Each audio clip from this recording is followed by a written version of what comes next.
our event here at the Queens Museum, the Carnival Panorama, because it's an overview of the diversity of different carnival traditions in the West Indies, in the Spanish-speaking region, as well, and the Francophone region. We had rah-rah bands, we had cumbia bands from Colombia, we had an interactive kind of demonstration of different instruments from Puerto Rico, Cuba, and DR.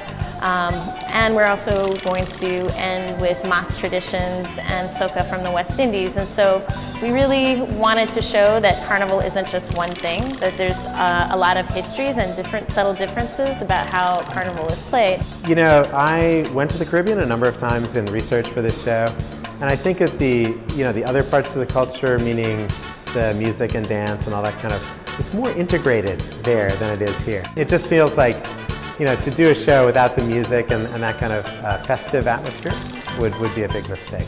This carnival that we're doing is very different than the Labor Day parade that happens in Brooklyn. We really wanted to choose musicians and performers who are going to be able to provide an educational component.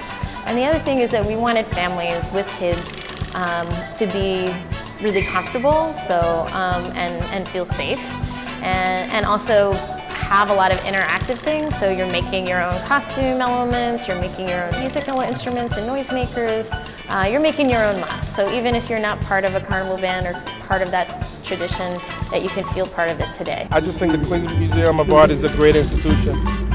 You know, there's always a diverse array of activities that takes place here. Today we're here to see Raram, which is a band from Haiti. It's very, you know, multicultural. We always come here with our families because there's always something different and it's free.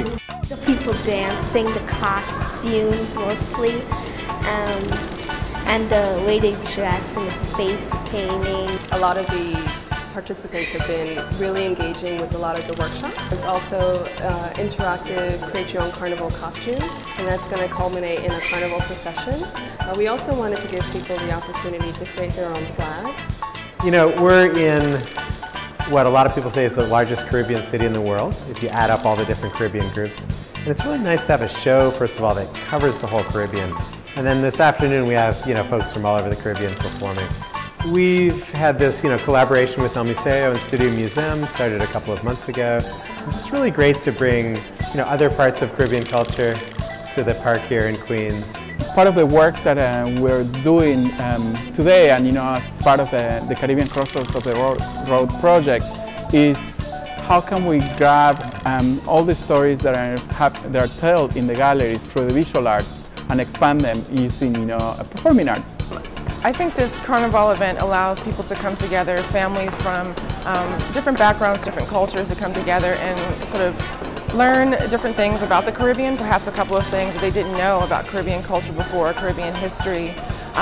They get to enjoy the festivity of Carnival, but also enjoy the exhibition that may introduce them to new ideas and new ways of looking at the Caribbean, which I think is really important. From the beginning of the show, over the summer, we had dance, music, and film every Friday night, called Passport Fridays, and each night was from a different country. And this summer we had 5 Caribbean nights. So this is a culmination. Those are much smaller scale. This is like the big blowout at the end of the summer while the weather's still good and we can do something outdoors.